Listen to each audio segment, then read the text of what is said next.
ओम श्री महालक्ष्मी नमो नमः. श्री महालक्ष्मी मातेच्या कृपेने तुमच्या सर्व इच्छा मनोकामना पूर्ण होत ही महालक्ष्मीच्या चरणी प्रार्थना करून आजच्या आपल्या कथेला सुरुवात करूया. एक वेळ अशी होती जेव्हा बृहस्पती ब्रह्माजींना म्हणाले, ब्रह्मा, तुम्ही अत्यंत बुद्धिमान आहात. सर्व शास्त्र आणि 4 वेदांच्या ज्ञानामध्ये तुम्ही सर्वात श्रेष्ठ आहात. देवा, कृपया माझे ऐका. चैत्र आणि अश्विन महिन्याच्या शुक्ल पक्षात नवरात्रीचे व्रत आणि उत्सव का केले जातात?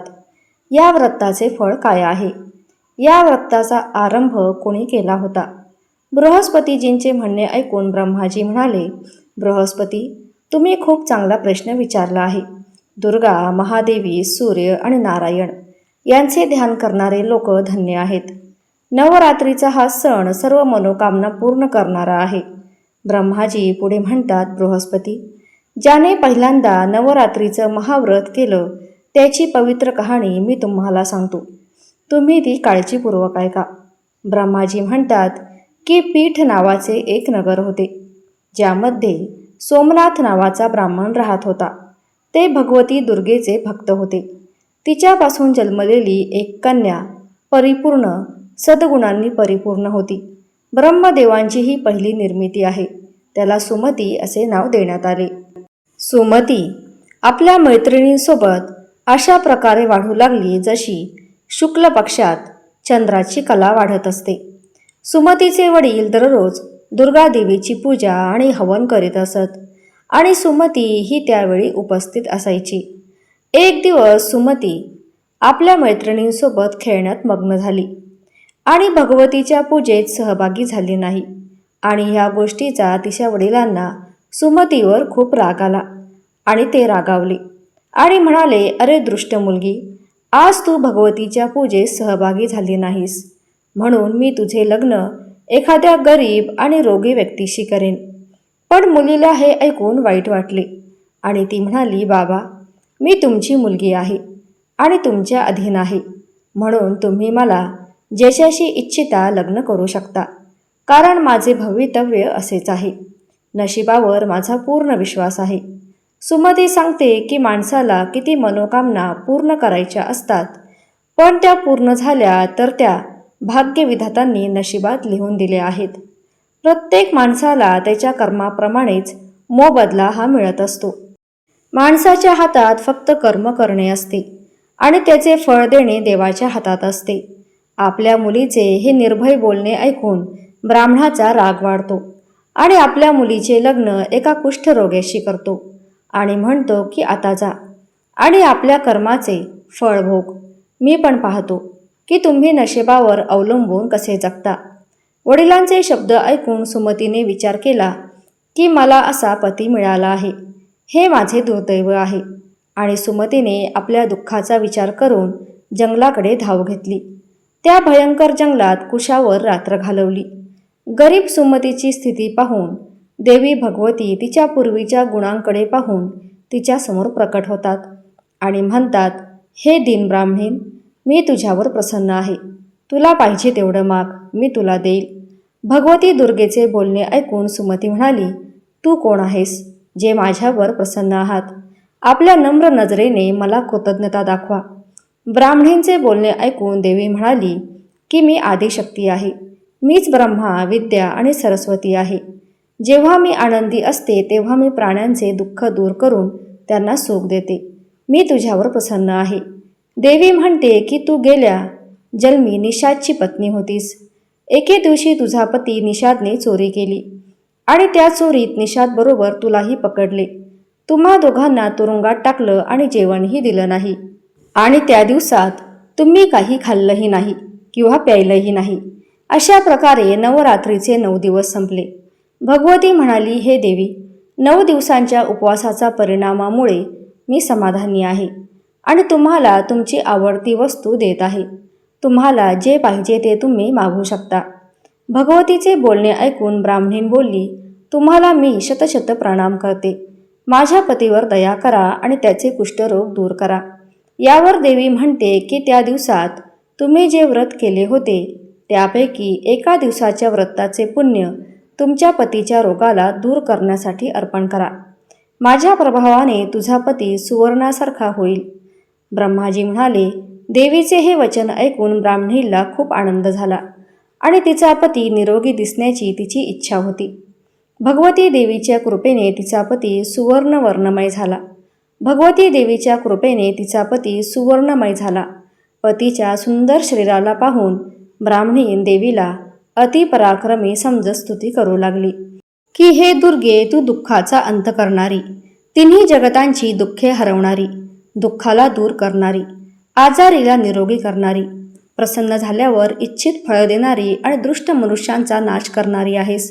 तू सर्व जगाचे आईवडील आहेस.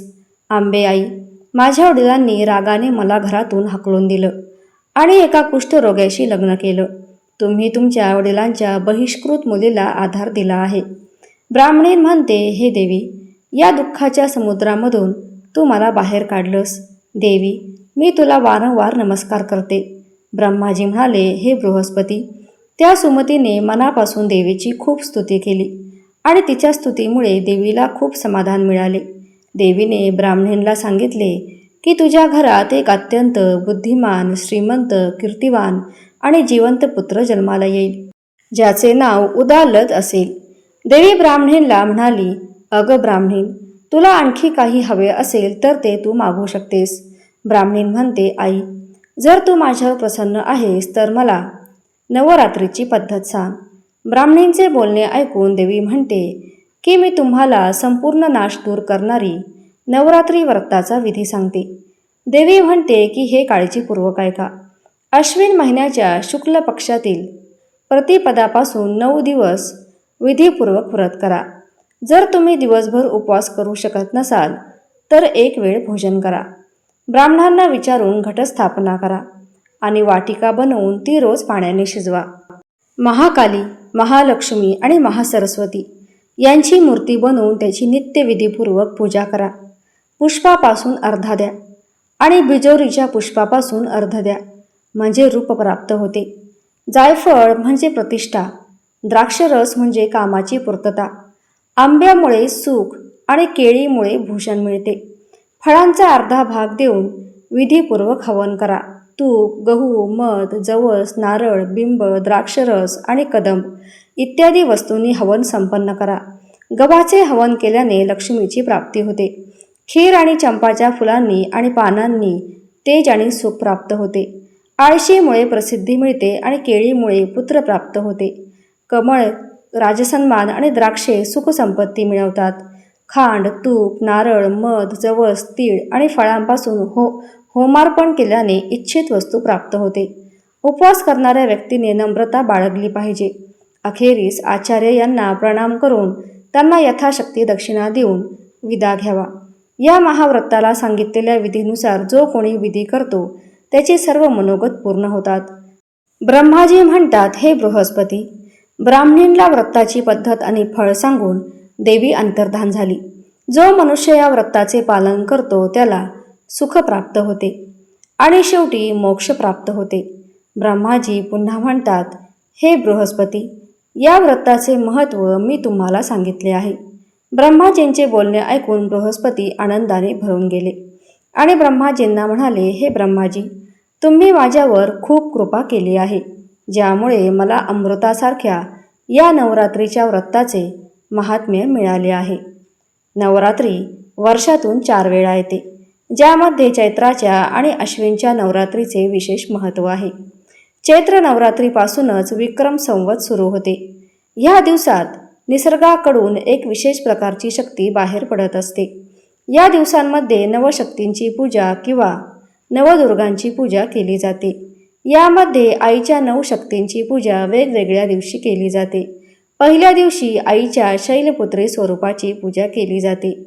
या दिवशी अनेक लोक 9 दिवस किंवा 2 दिवस उपवास करतात. पहिल्या दिवसाच्या उपासनेचे विधान: या दिवसापासूनच 9 दिवस किंवा 2 दिवस उपवास ठेवला जातो. जे लोक 9 दिवस उपवास ठेवतील ते दशमीला पारण करतात.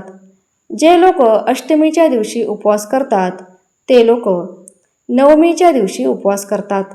या दिवशी कलश स्थापन करून अखंड ज्योती देखील प्रज्वलित करता येते. दुर्गा सप्तशतीचा सकाळी आणि संध्याकाळी पाठ करावा आणि आरती करा. जर तुम्हाला सप्तशती वाचता येत नसेल तर नरवाण मंत्राचा जप करा. 10 दिवस आहारात सात्विकता ठेवा. आईला आक, मदार, तूप आणि तुळशी अजिबात अर्पण करू नका. बेला, चमेली, कमल आणि इतर फुले आईला अर्पण करता येतात. तर हा महत्त्वपूर्ण व्हिडिओ आवडला असेल तर एक लाईक नक्की करा. आपल्या चॅनलला सबस्क्राईब करा आणि कमेंटमध्ये श्री महालक्ष्मी माता टाईप करायला विसरू नका. धन्यवाद.